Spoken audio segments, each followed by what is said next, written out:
किसी ने बहुत सुंदर बात कही है, इंसान कितना ही मजबूत क्यों ना हो, जिंदगी की बड़ी बड़ी मुश्किलें सह लेता है, लेकिन कभी कभी किसी अपने के द्वारा कहे गए छोटे से शब्द का दर्द वो वर्षों तक नहीं भूल पाता। क्योंकि चोट हमेशा शरीर पर नहीं लगती, कुछ चोटें सीधे दिल पर लगती है और उन्हें दिखाई नहीं देती। आज की कहानी भी इसी बात को समझाती है। बहुत समय पहले एक समृद्ध राज्य में एक न्यायप्रिय राजा का शासन था। राजा की 3 बेटियां थीं। तीनों राजकुमारियां बुद्धिमान थीं, लेकिन राजा चाहता था कि वे केवल राजमहल की सुख सुविधाओं में रहकर बड़ी ना हो। इसलिए उसने तीनों को एक प्रसिद्ध गुरुकुल में शिक्षा प्राप्त करने के लिए भेज दिया। वहां राजकुमारियों ने कई वर्षों तक शिक्षा प्राप्त की। उन्होंने शास्त्र सीखे, राजनीति समझी, व्यवहार सीखा और सबसे महत्वपूर्ण, जीवन को समझना सीखा। समय बीता। एक दिन तीनों राजकुमारियां वापस राजमहल लौटी। उनके स्वागत में पूरे राज्य को सजाया गया। ढोल नगाड़े बजे, फूल बरसाए गए और राजमहल में एक भव्य समारोह रखा गया। समारोह समाप्त होने के बाद राजा अपनी तीनों बेटियों के साथ राज दरबार में पहुंचा। दरबार में मंत्री, विद्वान और राज्य के कई महत्वपूर्ण लोग मौजूद थे। राजा ने अपने महामंत्री की ओर देखकर कहा, महामंत्री, हमारी बेटियां इतने समय बाद गुरुकुल से लौटी हैं। आप इनसे कोई ऐसा प्रश्न पूछिए जिससे हमें पता चले कि उन्होंने शिक्षा के साथ जीवन को कितना समझा है। महामंत्री ने सिर झुकाकर कहा, महाराज, जैसा आपका आदेश। महामंत्री ने सबसे बड़ी राजकुमारी की ओर देखा और पूछा, राजकुमारी जी, आप अपने पिता से कितना प्रेम करती हैं? राजकुमारी मुस्कुराई और बोली, मैं अपने पिता से उतना प्रेम करती हूं जितना सूर्य पृथ्वी से करता है। जिस तरह सूर्य हर दिन बिना किसी भेदभाव के प्रकाश देता है और जीवन को ऊर्जा देता है, उसी तरह मेरे पिता ने हमारे जीवन को प्रेम और सुरक्षा दी है। दरबार में प्रसन्नता की लहर दौड़ गई। लोगों ने तालियां बजाईं। राजा भी गर्व से मुस्कुराया। अब महामंत्री ने दूसरी राजकुमारी से वही प्रश्न पूछा, और आप अपने पिता से कितना प्रेम करती हैं? दूसरी राजकुमारी ने कहा, मैं अपने पिता से उतना ही प्रेम करती हूं जितना एक राजा अपनी प्रजा से करता है। क्योंकि पिता केवल जन्म देने वाला व्यक्ति नहीं होता, वो अपने बच्चों की रक्षा करता है, उन्हें सही रास्ता दिखाता है और उनके भविष्य की चिंता करता है। फिर दरबार तालियों से गूंज उठा। राजा की आंखों में खुशी दिखाई दे रही थी। अब सबकी नजर तीसरी राजकुमारी पर थी। महामंत्री ने पूछा, राजकुमारी जी, अब आप बताइए, आप अपने पिता से कितना प्रेम करती हैं? तीसरी राजकुमारी ने बिना घबराए उत्तर दिया, मैं अपने पिता से उतना प्रेम करती हूं जितना भोजन में नमक जरूरी होता है। बस इतना सुनना था कि पूरा दरबार शांत हो गया।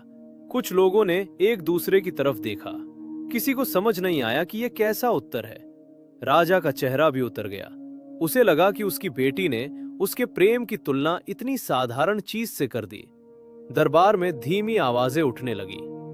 सूरज से तुलना कितनी सुंदर थी, प्रजा से तुलना भी कितनी सम्मानजनक थी, लेकिन नमक से प्रेम की तुलना? राजा को यह बात बहुत बुरी लगी।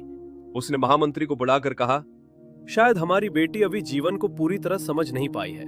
उसे कुछ समय और गुरुकुल में रहकर शिक्षा प्राप्त करनी चाहिए। महामंत्री ने राजा की आज्ञा स्वीकार की। तीसरी राजकुमारी को वापस गुरुकुल ले जाने की तैयारी होने लगी। महामंत्री स्वयं राजकुमारी को गुरुकुल छोड़ने जा रहे थे। रास्ते में वे खुद को रोक नहीं पाए। उन्होंने कहा, राजकुमारी जी, मैं आपसे एक बात पूछना चाहता हूं। आपका उत्तर मुझे सबसे अलग और सबसे गहरा लगा। फिर महाराज ने उसे गलत क्यों समझ लिया? राजकुमारी कुछ देर चुप रही। फिर उसने शांत स्वर में कहा, महामंत्री जी, मेरे पिता की कोई गलती नहीं है। शायद उन्हें मेरे शब्दों का अर्थ उस समय समझ नहीं आया। महामंत्री ने पूछा, लेकिन आपने नमक की ही उपमा क्यों दी? राजकुमारी मुस्कुराई और बोली, क्योंकि जीवन में कुछ चीजें ऐसी होती हैं जिनका महत्व तब समझ आता है जब वे हमारे पास नहीं होती। भोजन कितना भी स्वादिष्ट हो, नमक ना हो तो उसका स्वाद अधूरा लगता है। उसी तरह मेरे पिता मेरे जीवन में केवल एक राजा नहीं है, वे मेरे जीवन का वो हिस्सा हैं जिसके बिना मेरा जीवन अधूरा है। महामंत्री स्तब्ध रह गए। राजकुमारी ने आगे कहा, लेकिन लोग अक्सर शब्द सुनते हैं, भावना नहीं समझते। मैंने प्रेम को नमक से जोड़ा, लोगों ने उसमें अपमान देख लिया। महामंत्री को अब पूरी बात समझ में आ चुकी थी। महामंत्री राजमहल लौटे। उन्होंने किसी से कुछ नहीं कहा, सीधे राजमहल की रसोई में पहुंचे। उन्होंने रसोइयों से कहा, आज महाराज के भोजन में नमक बिल्कुल मत डालना। शाम को राजा के सामने भोजन परोसा गया। राजा ने पहला निवाला लिया। कुछ ही क्षण में उनका चेहरा बदल गया। उन्होंने थाली की ओर देखा और कहा, इस भोजन में नमक क्यों नहीं है? रसोइये ने सिर झुकाकर कहा, महाराज आज भोजन में नमक नहीं डाला गया। राजा ने फिर भोजन चखने की कोशिश की, लेकिन अब उन्हें हर निवाले में कमी महसूस हो रही थी। उन्होंने थाली दूर कर दी। उसी क्षण महामंत्री उनके सामने आए। राजा ने पूछा, आज भोजन में नमक क्यों नहीं है? महामंत्री ने विनम्रता से कहा, महाराज यही उस तीसरी राजकुमारी के उत्तर का अर्थ था। राजा कुछ क्षण शांत रहे।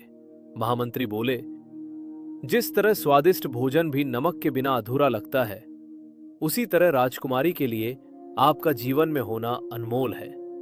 उसने आपको छोटी चीज से नहीं, बल्कि ऐसी चीज से तुलना की थी जिसकी कमी तुरंत महसूस होती है।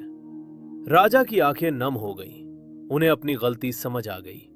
राजा ने उसी समय कहा, मैंने अपनी बेटी के शब्द तो सुन लिए, लेकिन उसके पीछे छिपे प्रेम को नहीं समझ पाया।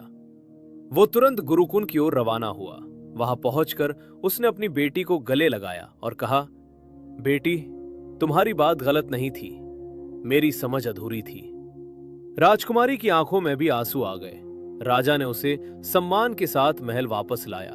लेकिन याद रखिए, हर शब्द के पीछे वही अर्थ नहीं होता जो हमें पहली बार सुनाई देता है। कभी कभी इंसान सही भावना को सही शब्दों में व्यक्त नहीं कर पाता। इसलिए अगली बार जब किसी अपने की कोई बात आपको चुभे, तुरंत जवाब देने के बजाय एक पल रुकिए, खुद से पूछिए, उसने ये बात क्यों कही होगी? शायद आपको शब्दों के पीछे छिपा प्रेम दिखाई दे जाए, शायद गुस्से के पीछे, और शायद किसी कठोर वाक्य के पीछे एक ऐसा दिल दिखाई दे जाए जो वास्तव में आपको खोना नहीं चाहता। रिश्ते शब्दों से नहीं, भावनाओं की समझ से मजबूत होते हैं। और अंत में एक बात, दुनिया जैसा कर रही है वैसा करना आसान है, लेकिन कुछ ऐसा कर दिखाना कि दुनिया आपके जैसा करना चाहे, यही असली सफलता है। अगर कहानी दिल को छू गई हो तो इसे किसी ऐसे व्यक्ति के साथ जरूर साझा करें जिसे इसकी जरूरत है।